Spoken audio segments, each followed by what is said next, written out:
Dear students, welcome to today's class of computer science. आज का आपका जो टॉपिक है वो है ऑब्जेक्ट ओरिएंटेड प्रोग्रामिंग स्ट्रक्चर। जो आपका C++ का +2 क्लास का मेन टॉपिक है वो आपका है उप्स।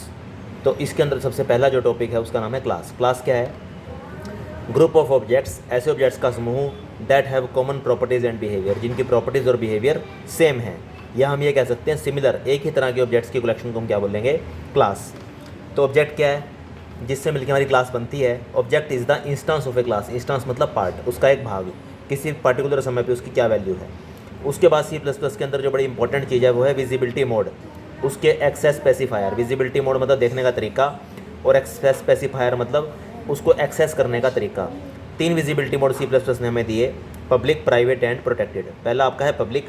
पब्लिक नाम से पता लग रहा है जिसे पूरे प्रोग्राम में कहीं भी यूज़ किया जा सकता है, दैट इज़ पब्लिक। प्रोटेक्टेड जिसे क्लास में और उसकी सब क्लास में यूज़ करते हैं उसे हम बोलते हैं प्रोटेक्टेड। और तीसरा आपका है प्राइवेट, जिसे केवल उस क्लास में ही यूज़ कर सकते हैं, दैट इज़ प्राइवेट। उसके बाद जो है वो है इनकैप्सुलेशन। डाटा वेरिएबल्स और मेंबर फंक्शन को इकट्ठा करके एक यूनिट के अंदर जोड़ना, बांधना, क्या कहता है? इनकैप्सुलेशन। और उस यूनिट का नाम क्या है? क्लास। क्लास दो चीज़ों से मिलकर बनती है, डाटा वेरिएबल से और मेंबर फंक्शन से।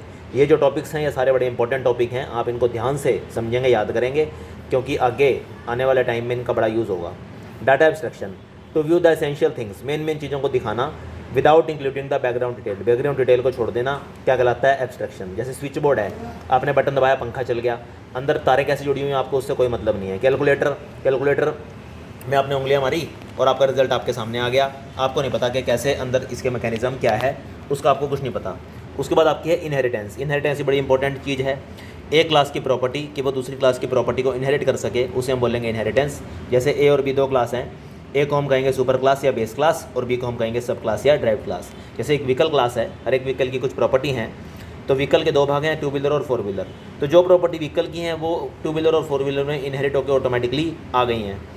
उसके बाद 2 व्हीलर के दो पार्ट हैं, स्कूटर एंड बाइक। तो स्कूटर और बाइक की अपनी प्रॉपर्टी हैं, लेकिन जो प्रॉपर्टीज़ के अंदर 2 व्हीलर से इनहेरिट होकर आ चुकी हैं उनको हमें दोबारा डालने की ज़रूरत नहीं है।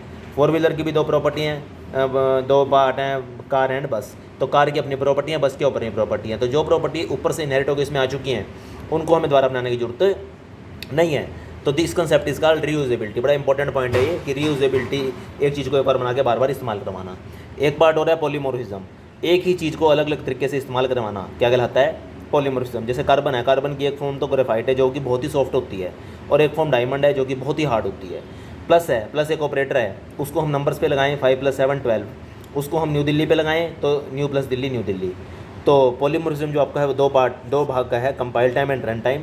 कंपाइल टाइम को हम बोलते हैं स्टैटिक बाइंडिंग और इसको बोलते हैं डायनेमिक बाइंडिंग। कंपाइल टाइम को हम बोलते हैं अर्ली बाइंडिंग, उसको बोलते हैं लेट बाइंडिंग। कंपाइल टाइम के फिर आगे दो भाग हैं, फंक्शन ओवरलोडिंग और ऑपरेटर ओवरलोडिंग। और रन टाइम का एक ही पार्ट है, वर्चुअल फंक्शन। ऑपरेटर ओवरलोडिंग दो प्रकार का है आगे, unary operator overloading and binary operator overloading. तो माइनस आपका एक यूनरी ऑपरेटर का एग्जांपल है और प्लस आपका एक बाइनरी ऑपरेटर का एग्जांपल है। तो आज आप इन पॉइंट्स को सभी को अच्छी तरह से नोट भी करेंगे और याद भी करेंगे। Thank you.